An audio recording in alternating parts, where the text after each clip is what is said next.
ఓం గం గణపతయే నమః. స్వర్ణలక్ష్మీ నమస్తే అస్తు. పరబ్రహ్మ స్వరూపిణి రాజ్యం దేహి ధనం దేహి సర్వకామాంచ దేహి మే.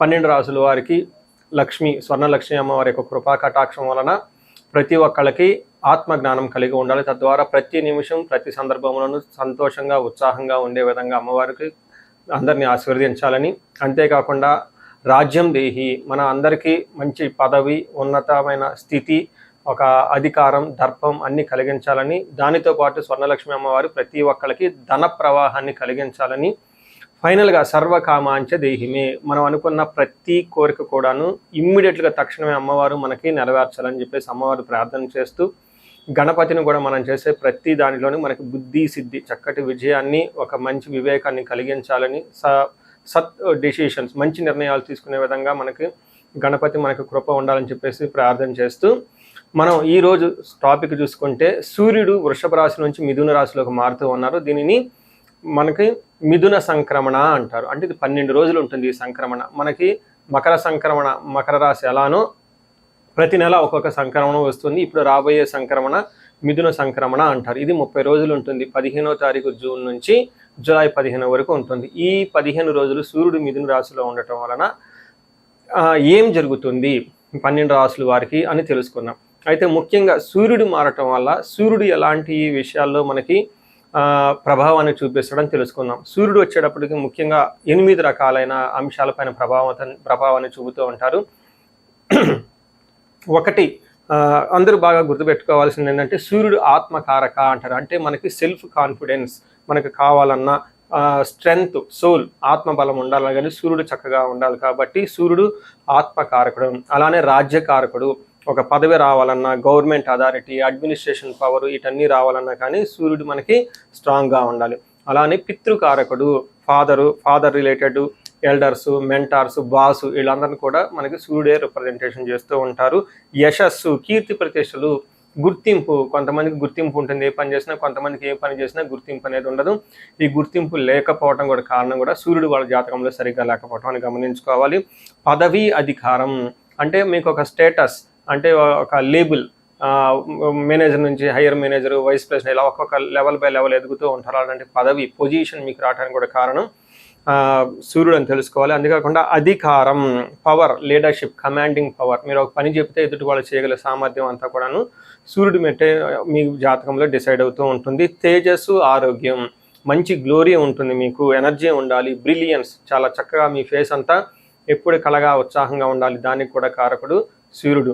ముఖ్యంగా లాస్ట్లో ఆరోగ్య ప్రదాత, సూర్యుడిని ఆరోగ్యం ఇచ్చే వాళ్ళు అంటారు. ఎవరి జాతకంలో అయితే సూర్యుడు సరిగా ఉండరో వాళ్ళకి అనారోగ్యంతో బాధపడుతూ ఉంటారు. ఎవరికైతే సూర్యుడు చాలా జాగ్రత్తగా ఉచ్చ స్థానంలో ఉంటారో చక్కగా వాళ్ళకి హెల్తీగా ఉంటారు, ఫిజికల్గా చాలా స్ట్రాంగ్గా ఉంటారు, ఒక పవర్ వాళ్ళలా ఉంటుంది అని తెలుసుకోవాలి.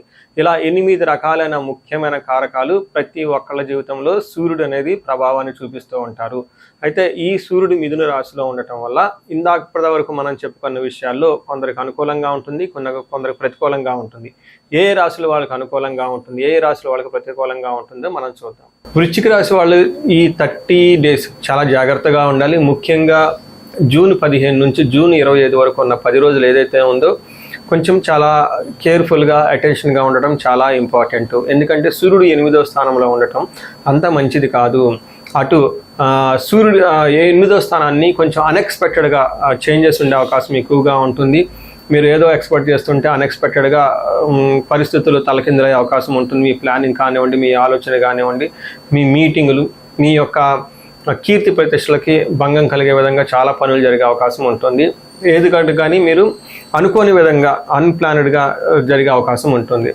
మనకి సంస్కృతంలో మహర్షులు ప్రాచీన జ్యోతిష శాస్త్ర గ్రంథాల ప్రకారం చూసుకుంటే యాన్షియంట్ స్క్రిప్చర్స్లో ఏమని రాస్తుందంటే దుర్దోష శత్రు సంవాదో గమనాగమన వ్యధ దుఃఖవార్తాశ్రుతం చైవ అష్టమస్తే యథా రవిహి అని చెప్తారు.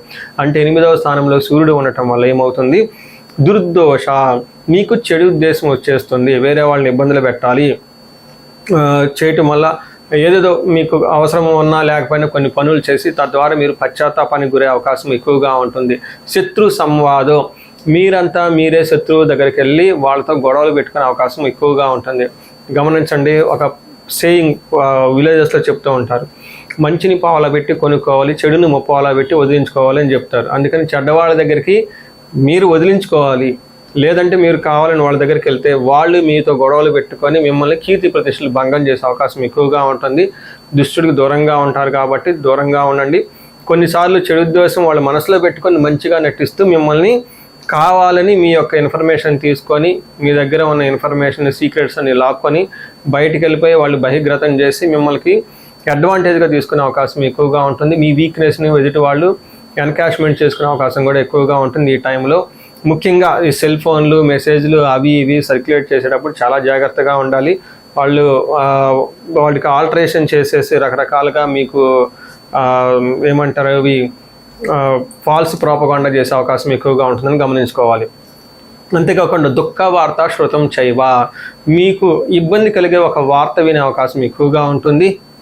అది వేరే వాళ్ళ దగ్గర నుంచి మీకు ఒక వార్త వస్తుంది. అది ఉద్యోగం గురించి కానివ్వండి, బాసుల గురించి కానివ్వండి, కీర్తి ప్రతిష్టలకు సంబంధించి కానీ, లేదంటే హెల్త్కి సంబంధించిన విషయాల్లో అనుకోకుండా ఒక బ్యాడ్ న్యూస్ వచ్చేసి మీకు చాలా ఇబ్బంది పెట్టే అవకాశం ఉంటుంది, గమనించాలి. సో ఏ ప్రకారంగా చూసుకున్నా ఇది మీకు కొంచెం చాలా కేర్ఫుల్గా ఉండవలసిన మాసం అని మీరు గమనించుకోవచ్చు.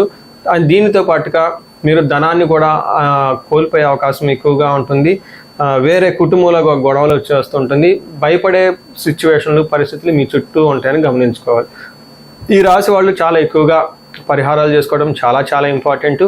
ఇండివిజువల్ జాతకం కూడా చూపించుకోవడం చాలా చాలా ముఖ్యమని గమనించాలి. సో మనం పరిహారాలు చూసుకుంటే సూర్యుడికి కొన్ని పరిహారాలు మీరు చేసుకునే పరిహారాలు కొన్ని ఉంటాయి. కొన్ని వచ్చేటప్పటికి బ్రాహ్మణ పండితులతో చేయించుకోవడం చాలా ముఖ్యం. కొన్ని క్షేత్ర దర్శనాలు కూడా చేసుకోవడం చాలా చాలా ఇంపార్టెంట్. ముందు ముఖ్యంగా మీవంతా సెల్ఫ్ రెమెడీస్ అంటారు, మీరంతా స్వయంగా చేసుకునే పరిహారాలు కొన్ని ఉంటాయి. అందులో ముఖ్యంగా చూసుకుంటే సూర్య నమస్కారాలు చేయడం చాలా ఇంపార్టెంట్. సూర్య అష్టకం చదవటము లేదా ఆదిత్య హృదయ స్తోత్రం చదవటం కూడా చాలా ఇంపార్టెంట్. ఎప్పుడైతే ఆదిత్య హృదయ స్తోత్రము, హనుమాన్ కార్యసిద్ధి మంత్ర రెండు కలిపి చదువుకోగలిగితే ఇంకా చాలా మంచి రిజల్ట్ ఉంటుంది. సో ఇక్కడ ఆదిత్య హృదయ స్తోత్రంతో పాటు హనుమాన్ చాలీసా కానీ, హనుమాన్ కార్యసిద్ధి మంత్రం కానీ చదువుకుంటే ఇంకా చక్కటి మంచి రిజల్ట్ వస్తుంది.